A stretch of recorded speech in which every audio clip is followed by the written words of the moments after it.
Today we're speaking to singles, and I know it can be tough to be single longer than you desire. Yeah, I know, Sometimes when you're single, you think it's longer than, this is not how you planned it. Is somebody getting what I'm saying? This is not how you planned it, that you'll be single at this time. But again, I want you to realize that God is such a perfect planner. Such a perfect planner. And I want to encourage you to walk with Him. To walk with Him. There is no disadvantage for a child of God. There is no disadvantage for a child of God. Just key into God in any season that you are. God is such a master plan. Do you know how long He took to plan our salvation? You're worried about Him sending you somebody's son. He has sent one already. He sent His son. Is somebody getting what I'm saying? He sent His son. And see all the planning that went into sending you that son. That's why you must be confident that He's also sending you the son that you will keep. Is somebody getting what I'm saying? You must have that confidence. You must have that confidence. Marriage is such a beautiful thing. We live at a time when people have made marriage look so difficult and so bad. It's people not following the guidelines. And like I said some time ago, I said, some of you are already in a hard job. Don't add a hard marriage to it. Are you here, somebody? You're already going through it. This world is hard enough. I mean, some of us are doing a hard job. Some of us are studying a hard course in school. Some of us are going through financial hardship. You can't add a hard marriage to this. Are you getting what I'm saying? You can't add a hard marriage to this. So please do this right. Marriage should be that thing that should help you go through the hardship or the hardness of this life and still be able to make it because you have a good spouse. When Pastor Mida shared the story of how she left this other relationship, but the guy was still trying to come back. So the guy was still calling her. By that time, I had come on the scene. So we're now close. We're looking like something was going to happen. So she was torn between two people. So she had to talk to her mom. All right. And her mom asked her a question, said, if you guys don't have money, which of these two guys will you be happy to live with if you don't have money? And she said it without missing a beat. She said, Kingsley. She'll be okay living with Kingsley even if there's no money. Sometimes that's a way to decide that, look, if things get tougher for us, if life gets hard or harder, because it's already hard, who will I like to do life with? Who will I like to do life with? There are three aspects of marriage. Proverbs 31. Let's start from Proverbs 31. There are three aspects of marriage. Do I have a DJ? Do I have somebody that puts scriptures for me? We don't have. I usually work with a DJ. A DJ is somebody that makes scripture for me. Okay, so Proverbs 31. It says, beauty fades, charm is deceitful. A woman that fears the Lord, she shall be praised. Most of us we know the scripture, right? It says beauty fades. Some versions say beauty is vain. But I prefer beauty fades. The version that says beauty fades. Charm is deceitful. It said, but a woman that fears the Lord, she shall be praised. So there are three aspects to marriage, guys. And I'm talking to you so that you won't have that hard marriage. Listen, you can have the marriage of your dreams. You can have what? The marriage of your dreams. Don't let anybody make you feel marriage is tough. It's not really true. It's not really true. Marriage can be sweet. Are you getting what I'm saying? You can marry someone and not have the feeling that, oh, I could have done better, is this the best I could do? No, you can, if you do it right from the scratch, it can be sweet. It was designed to, marriage is a blessing. In fact, it's one of the best things God gave us. It's just that most times we are not investing enough in learning about marriage. We're not investing enough. I usually have a popular saying that where you invest is where you harvest. Are you here, somebody? Where you invest is where you what? Harvest. We are not investing enough. And we brought a lot of our books. Please make sure we'll be available to sign some of them at the end of service each day. So please make sure you get the books. If I see your harvest, I know where you are investing. Look, I've seen successful lawyers that have unsuccessful marriages. I've seen successful doctors that have unsuccessful marriages. Why is that happening? They are investing in studying medicine. They invested 7 years in studying medicine, in studying law, and 0 years in studying marriage. So they are succeeding in medicine, they are succeeding in law, but they're not succeeding in marriage. It's very simple. Where you invest is where you what? Harvest. 8 out of the 9 richest men in the world are divorced. 8 out of 9 richest men in the world are divorced. Do you know what it takes to be among the richest men in the world? You have to have a genius mind. You must be smart. You can't be foolish. Are you here, somebody? I'm not talking about richest people in a small community. Richest in the world. You are in top 10. Richest in the whole world. Do you know how much billions you are controlling? Those guys can't be dunce. They can't be foolish. But they are divorced. 8 out of 9 of them are divorced. Because they are investing in studying finances. They are not investing in studying marriage. For you to be the top 10 richest men in the world, you definitely have a financial advisor. You have a stock exchange advisor. You have a strong legal team. But ask those guys, do you have any marriage advisor? They don't see a need. So it's showing. Do you know how many documents you need to read to be the top richest people in the world? Do you know how many things going on in your life every day? You are reading documents every minute. So these guys read. They are investing time, just that they are not investing in marriage. So there's no surprise why it's not working in that area. Where you invest is where you what? Harvest. So don't act surprised when things are looking hard. The Bible said good understanding brings favor. It said the way of the transgressor is hard. Anytime something is hard for you, it's an area you've not invested. So don't pretend like life is against you. Life is not against you. Anywhere things are hard for you, just an area you've not invested. For you to be the top man, you are smart. Just that you don't feel the need to invest in learning about marriage. Most of you must know a guy called Larry King. Larry King is the biggest CNN presenter ever. Broke all the records, big guy, CNN presenter.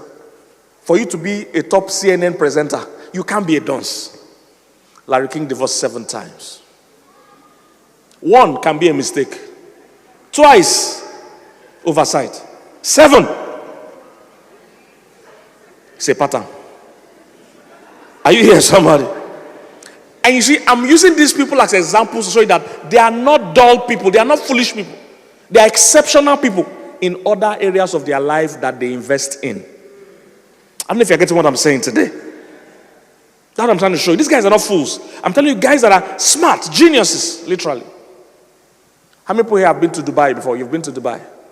If you haven't, okay, good. A lot of you have been there. If you have not been, you've seen pictures, have you? And you've heard of Dubai. Dubai is one of my own favorite places. Beautiful city. Beautiful city. The king of Dubai divorced 5 times. 5 times. How can you be that rich?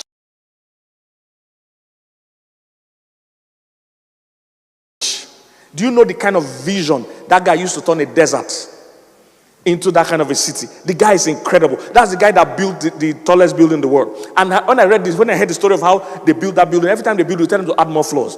That he's not satisfied. In fact, the only way they had to pacify him was that they designed the building in a way that they can keep adding floors forever. That's when he left them. He has vision. I'm just trying to show you how that these guys are smart. That's what I'm trying to prove to you. They are smart. Why are they failing in marriage? Very simple. They are not investing in that area. There's no mystery to marriage. Anything hard for you, something you've not paid attention to. Are you getting what I'm saying? Especially when there are other people succeeding at that thing. Where you invest is where you harvest. Are you here, somebody? So I have loads of books we brought today. Please buy them. Start to read. Start to learn. Start to learn. There's nothing mysterious about marriage. You just have to learn about it.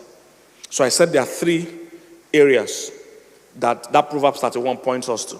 It said, beauty fades, charm is deceitful. It's a woman that fears the Lord shall be praised. There are 3 aspects. Number 1 is attraction. Number 2 is emotion. Number 3 is function. So if you're writing, please be writing that. Number 1 is what? Attraction, beauty. Number 2 is what? Emotion. They're talking about charm. Number 3 is what? I can't hear you. Number 3 is what? Function. So these 3 aspects determine that journey of marriage. And the way it is, ladies focus on number 1 more. That's why, people selling hair, people selling makeup, people doing surgery, body surgery, those guys are rich. Those guys are multi-millionaires. I have some of my counseling clients that are into surgery, multi-millionaires. In dollars, of course, So because there's a lot of focus on attraction. There's a lot of focus on making women more beautiful worldwide. Is somebody get what I'm saying? I mean, the amount of money they sell hair, sell shoes, sell clothes, sell body magic. A lot of women you see walking, I like her gait, I like her step. If you see what's holding her,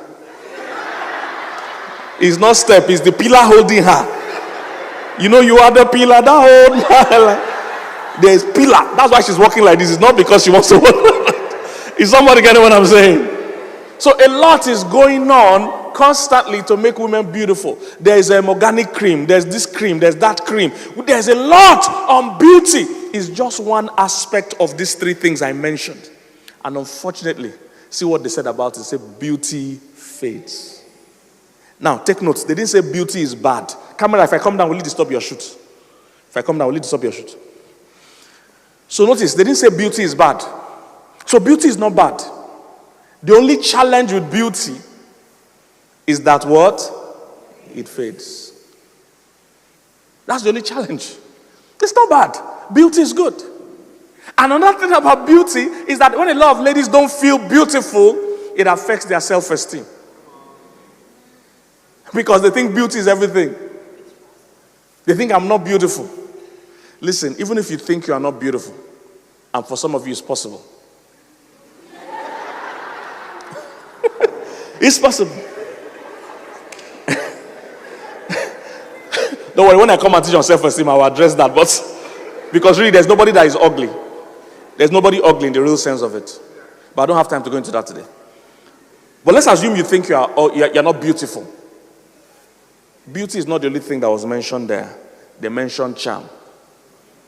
Everybody might not be, beautiful in the way people, measure beauty. Because those are physical features. But everybody can have charm.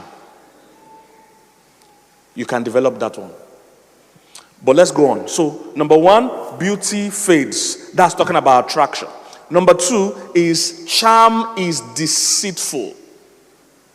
Charm is that thing that, how you feel around the person, how you vibe with the person. Is that emotional connection. It's just that you just like this guy's flow. You like this girl's flow. How they make you feel when you're around them. How you guys gist. Have you met people like that before? You just vibe with them. They said charm is deceitful. Notice again, they didn't say charm is bad. None of these things are bad. In fact, these 2 things I mentioned are necessary. They are good. But you can't build on them because beauty will fade. Beauty will either fade first from the physical or it fades in the way the man sees you. But that fading, it will fade it. It either fades when you start to grow old and have 13 children, or it will fade in the way the man used to see you in a certain way, now begins to see you in another way. But that fading, they say beauty will fade. They say charm is deceitful. Not charm is bad. You need charm. Again, like I said, maybe when I come and speak on self-esteem and things like that, and charm, I'll tell you how charm is important. It's very important. However, they said it can deceive. What do they mean by that? They mean charm can deceive you into committing to someone that doesn't have character. Because if you check your life, there are many times you've fallen in love with someone unreliable. You've fallen in love with someone that does not care. You've fallen in love with someone that is mean. Somebody get what I'm saying? You fall in love with someone that is stingy. Are you getting what I'm saying? Somebody's relating there. Praise God.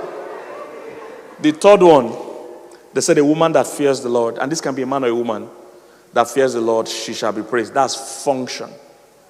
Now, no matter how the first two go, listen guys, this is important. This is where I'm really going.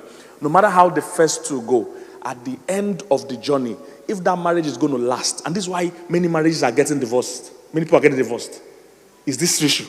No matter where you start, whether you start with attraction or you start with emotion, at the end of the day, what will keep the marriage is function. Oh, if somebody gets what I'm saying. This is important, guys. I'm trying to tell you how to avoid heartbreak in the future, how to avoid divorce, how to avoid having a hard marriage, a dead-end marriage. And that's what a lot of people are in. It's either they are divorced or they are in a marriage where they are complaining all the time. Look, you can have the marriage of your dreams. You can have a good marriage. You can have a marriage you are happy about. It's possible to be happy. And what's paining me is that people have messed up God's standards so much that the average person has very low goals regarding who they will marry and how their marriage will go. I had very high dreams about my marriage, and interestingly, God has even exceeded all of them. Are you here, somebody? I kid you not. I knew I was going to have a good marriage, but I didn't know it was going to be this good. I didn't know it was going to be this good. I'm telling you, I kid you not. I thought I loved my wife when I married her, but I was joking. Because every year in the marriage, I love her more. I'm telling you. And you see, these are the things they've bastardized in people's minds. People believe that as the years go by, your marriage will fade. It's beauty that fades, not the function that fades. It's because people don't pay attention to the function. No matter where you start from, at the end of the day. See, let me paint a picture. How many car guys are here? You're a car guy. Car guys, can I see your hand? You like cars? Anybody that like cars? No guy here like cars. Now, wow. Are there girls that like cars here? You like cars? You know cars? Good. What kind of car do you like? Tell me like your dream car. Somebody said, you said Maserati. Somebody saying Range Rover. Maserati, yes. Beautiful Italian car. Always has sweet seats. So let's picture. What's your name, darling? Moji. So let's picture Moji. Somebody buys you one convertible white Maserati with red seats. Beautiful, convertible. So you see the car parked. You have attraction. Am I correct? You have attraction. This car is fine. Then you enter the car. You feel good in the seats. You feel good in the car. Then they said, come for service. Then you start the car. And it doesn't start. Did you see? So you start the car, it doesn't start. You push it still doesn't start. You pray over it still doesn't start. You change the engine, it doesn't start. How useful is that car to you? You see, before you started, before the need to move from a one point to another came, you loved that car. Attraction-wise, it passed. Emotion-wise, when you entered the car, even when your friends came, everybody loved the car. Just that it doesn't move. The first 1 week, people will not feel so bad that your car can't move. They'll say it will move one day. Then 1 month will pass, the car can't move. Then every day we have an event, you can't bring the car. They say, Moji, let's ride in your car to church. You can't move the car. You see, function is missing.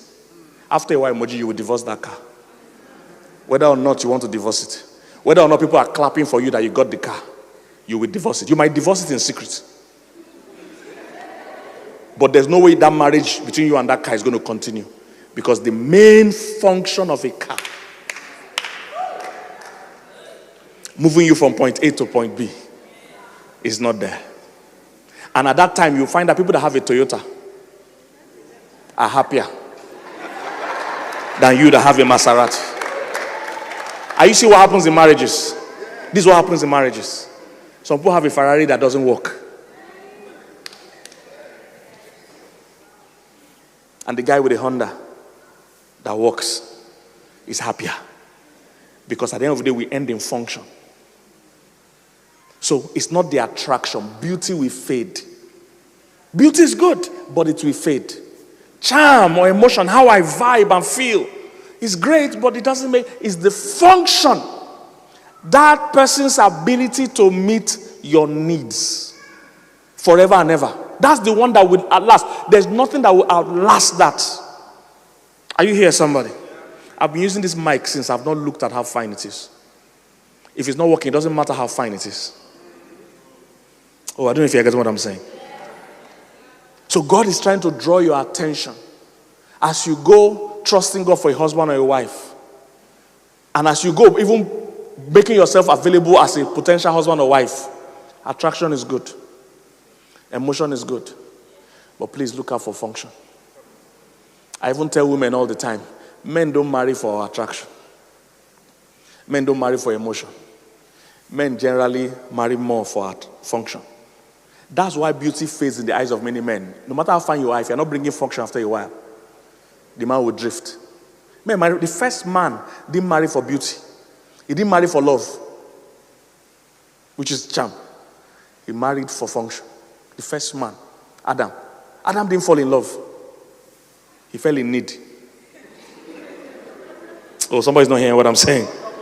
Adam didn't fall in love. God told him, I will make you a helper. Do you see? The first man, he didn't pray for a wife. God said it's not good for this man to pursue life alone. He has so many missing areas. He said, I will make you a helper. Do you see function? That is suitable and adaptable. That's the first man. So women don't understand it. Men are transactional. It is women that are emotional. A woman most times will love somebody before they know why they love the person. So I just love him. Men, most men know why they love you. In fact, some men even take it to the extreme.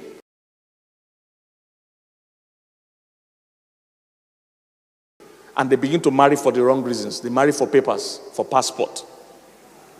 That's how men operate. Function. And this is why I also tell women, beyond your attraction, because women use a lot of energy to focus on attraction. You spend 6 hours to make your hair. You spend 2 hours to do your makeup. You spend this amount of hours. You are focusing so much on attraction. You better be building other aspects of your life. Because after the wedding, it's not the attraction the man is looking for. It's the function. Can you help my life? It's function. Men fall in love with somebody that is meeting their needs. Not somebody that is looking pretty. Are you getting what I'm saying? It's somebody meeting their needs. In fact, somebody meeting their needs, their most important need, with least amount of stress. Many wives are meeting needs, but with a high amount of stress. This is why psychology is not going anywhere. Because those side chicks have mastered the art of meeting needs without stress. Most wives focus on stress. You know why? Because their own needs are not being met. So they stress the man. And the man doesn't want to do stress. He's so stressed doing the other things he needs to do in life. He wants to come home and meet somebody that will help him. Not somebody that will add stress to the stress he brought from outside. So as you are looking good, you need to know that once he has married you, that looking good is not the main thing he has married you for again. No matter how, I sit in counseling, Pastor T. I sit in counseling, I can't count. And look, the kind of counseling I do, there's no kind of class of people I don't counsel. In fact, mostly they are billionaires and millionaires. And I sit in counseling, husband and wife. The wife is usually crying, she's unhappy. And these are beautiful women. Beautiful. You know, rich people don't marry ugly women. All are beautiful women. I'm seeing them crying. And what's the issue? What's the issue? It's not that she's not beautiful. It's not beauty.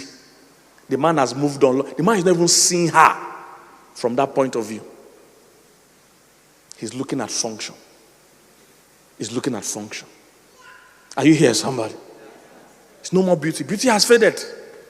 It fades. Function.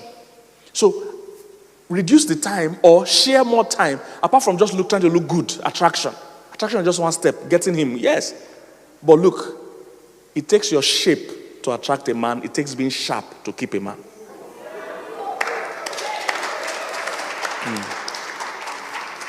Can you make intelligent suggestions? Do you know anything else apart from things that women generally know, like makeup, dresses, Z-World, all those kind of things. Can we talk politically? Can we talk in terms of business? Can we bring investment ideas? You must consciously develop that. One of my mentors in scripture, his name is Professor Emeritus Solomon David. He's one of my mentors. He's a Professor Emeritus, Solomon David, a.k.a. King Solomon. I call him Professor Emeritus because he has survey that even Harvard does not have. He has done research with 1,000 women. Harvard has not done that. At the same time, he had 1,000 women in his life, and he still died of natural causes. As in, they didn't kill him.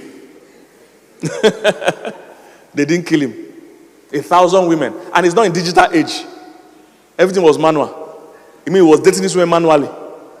He had to have kept a physical notebook of record of their name and where they live. Because there's no way you can memorize 1,000 women and know their names. 1,000 women. That means if he sees one today, it will take about two years plus. Because there are 365 days in a year. So it takes like 2 years plus to see you again. So say, Vivian, was nice seeing you today. Your next appointment is in 2026, October 3rd. Make sure you don't miss it. And you know what Solomon David said after having 1,000 women in his life? He said, having a beautiful face on an empty head is like putting a gold ring on a pig's nose.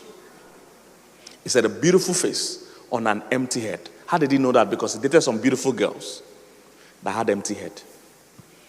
And you know Solomon is wise. He could not stand them. This is Solomon. He said, having a beautiful face on an empty head. Proverbs 11:22. Message translation. It's a beautiful face on an empty head. So those girls focused on attraction. Step one. They didn't focus on function. What can you bring into the game long term? How useful are you? And they use the woman that fears the Lord, because when you really grow your spiritual life, when you really grow yourself, you can actually add value. When you are really spiritual. I mean, when I mean spiritual, I don't just mean you are somebody that just begs God for things, because that's the culture we are raising, most people on spiritually. Just when they pray to God, they're just asking God for things. That's not spirituality. We're talking about I like the story Pastor Mildred shared about that woman by the well. 5 men were relating with her, but those 5 men were taken from her. Only one man took out what was in her. Did you understand? Those 5 men were just taken from her. They were sleeping with her. But Jesus came and took out the gift that was in her. If going to prayer is just telling God what you are just instructing God, that's not your prayer. God doesn't use people that instruct him. He uses people that he can instruct. Somebody's not getting what I'm saying. So you start to grow spiritually to the point where you allow God bring out things. Forget about praying for a man. Pray for a purpose. Forget about praying for a woman. Pray for purpose. You see, there's a path laid out for the just. In the line of your purpose, all the things you are praying for are there. Find your purpose. That's what will make you attractive at the beginning and make you stay attractive as time goes on. Is somebody getting what I'm saying? Beauty fades. Charm is deceitful. See, don't be moved by how you feel around a lady. Look for the character. He said a woman or a man that fears the Lord. That's what keeps a marriage going at the end. You will both upset each other. But when you fear the Lord, there are things you will not do. There are things you will not say. There are ways you will not act. Are you here, somebody? It's the function that keeps us going, not the emotion. There are some nice people you fall in love with, but they are unreliable. Very unreliable. They are mean. They are wicked. Are you here, somebody? One of the books we brought is titled How to Know If He or She Really Loves You. I discovered that people don't even know when somebody loves them or not. It's not what they are saying. Anybody can say, I love you.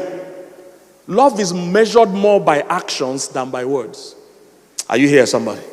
Did they say, for God so loved the world that he wrote a poem?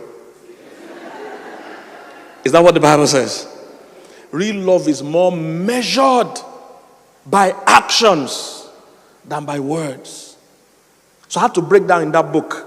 It's 2 books in one. It's available there. How to know if he really loves you. So if you're a guy, there's how to know if a girl loves you. Then if you're a girl, flip side of the book, it's how to know if he really loves you. There are ways to know. Because you always confuse people who are in love. How do you know you're in love? How do you know you love each other? Say, it sings to me. No, that's not how you know. There are telltale signs. There are telltale signs to know when a guy loves you. There are telltale signs to know when a guy loves you. I'll mention one. There are 7 of them I listed in the book. One of the ways you know a guy loves you is that he's willing to work on the relationship with you. When you tell him things like, let's do counseling, let's read a book, let's do something, you will see his motivation to actually invest in that relationship. When a guy constantly says, I'm busy, you say, I like you to be calling me every day, and he says, I'm busy. Say, you know I love you now, I'm just busy. I'm busy is code word among guys. To mean I don't send you. I'm busy. He's really busy. We're talking to another girl. I broke down these things in practical steps. When he say he loves me, because women get confused by what somebody's saying. He's saying he loves you. But the way he's treating you doesn't line up with love. Because most people don't know how to measure love. You can measure love. Love is measurable. It's not a feeling. You can measure it. He loves me. But he can't stress himself to call you. When he was toasting, he was calling you every morning, afternoon, night. Ladies, you know what I'm talking about. But now you've agreed. I'm busy.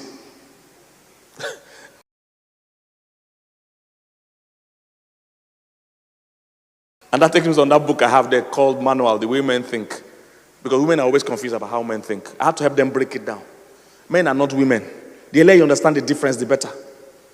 Men are hunters. So, when he pursues you, please make sure you are able to spread yourself. Have you noticed that when a guy starts with you, he's talking to you every day, morning, afternoon, night. Once you agree, or once he hits a certain stage, he's no more interested in talking. The reason is because men don't talk for the same reason women talk. Women talk for affection. Men talk for information. So the first few weeks, he was gathering information. So how many are you in your house? Where are the other people? Where are your father? Where's your father? Where's your mother? You think it's gist. It's not gist. It's information. He wants to know if you have many liabilities. If you have many liabilities, you are not this. Men are very functional. Love is very transactional for men. Not like you at all. So how many siblings do you have? We are 13. I'm the only one making it. The other 12 are depending on me. You say, hey, you know. You ain't my wife. He's gathering information. And once he's done with information gathering, he no longer sees the need to talk to you every day. See, that's how a man is wired. So he has to be trained now for him to understand that for you, talk is important. That I'm saying, if he loves you, he'll be willing to make that kind of adjustment to continue talking to you. Another thing you two can do as a woman is please spread your gist. Women make a mistake. First 2 weeks, you download everything about your life from 1982 till date. So he finds you boring. Nothing new to say. You want to just think. Men are information based. They talk for information, not for affection. Women talk for affection. Women talk because they like you. Women talk because you're somebody important. Men talk because you have something important to say. Somebody gets what I'm saying? So spread yourself. And secondly, have a life. Don't make any man the center of your life. He will run from you. That pressure is too much for any man. Have a life. So that every time you talk, you have something going on in your life that is even interested in hearing. Not that you say, honey, you know you are my life. He doesn't want to be your life. Are you here, somebody? Most girls make that mistake. No, don't make him a life. Have a life. You need a life before you have a life partner. Have a life. Have some things going on in your life. Have dreams. Have passions. So that every time you talk, you're not like, I was waiting for you to call all day. No, say I was busy too. I was in meetings. Then he's interested at that point. When you just chase him around the house, hunters are not used to animals chasing them. Are you here, somebody? Have a life. Glory to God. And in closing, this is why also that God talks a lot about, or the Bible talks a lot about premarital sex. And like I said, Most times when we face hardship, it's because we don't follow God's guidelines. This is why also most relationships crash even before they take off. As a woman, you must understand that you are wired differently from a man. As a woman, you usually are not wired to have unemotional sex. You can't. It's tough. You are wired to only share physical intimacy with somebody you already share emotional intimacy with. That's how you're wired. Any girl you are seeing sleeping around, something has been affected or distorted in her psyche. That's why she's doing that. A normal woman will not just be sleeping with guys for the sake of it. She's making an investment. That's how she sees it. That's why you hear things like, after you have used me. You know, men never say that. Because women see sleeping with somebody as a big investment. And this is why you must understand the man's psyche. A man is not wired like you at all. When a woman sleeps with a man, she thinks she has cornered him. When a man sleeps with a woman, he thinks he has conquered her. You get that? The woman feels she has cornered him. He feels he has conquered her. When you conquer something, you move on. But the woman thinks I've cornered him. That if we can both have sex, it means something to him. No. Men are capable of having unemotional sex. A man's emotions is not tied to sex. It's tied to function. A man will pay attention to somebody meeting his needs. This is why a man can be married, but he spends more time in the office. You know why? The office is meeting his needs. Men are function-driven. Women are emotion-driven. So don't give your body in the hope that he will marry you. No. Men are capable of having unemotional sex. That's why the Bible said if you join with somebody, if you sleep with somebody, you have joined with them. And when you join with somebody, that's why you continue to hope he will change. Because even though you can see clearly that this guy is badly behaved, something inside you cannot leave. In your head, you know this is stupid, but your emotions have already joined. So you are staying longer hoping he will change, and he's stringing you along. Chatting with you once a week or once in 2 weeks when he wants to sleep with you. And you are still available. You want to go, but you can't go. So you must guard your body. Is somebody getting what I'm saying? Let's follow God's guidelines. Trust me. Trust me. If you follow God, there's someone God has planned for you. And there's no scarcity. I don't want you to have a scarcity mentality that there are no good men in London. There are no good men in the UK. There are no good men in House on the Rock.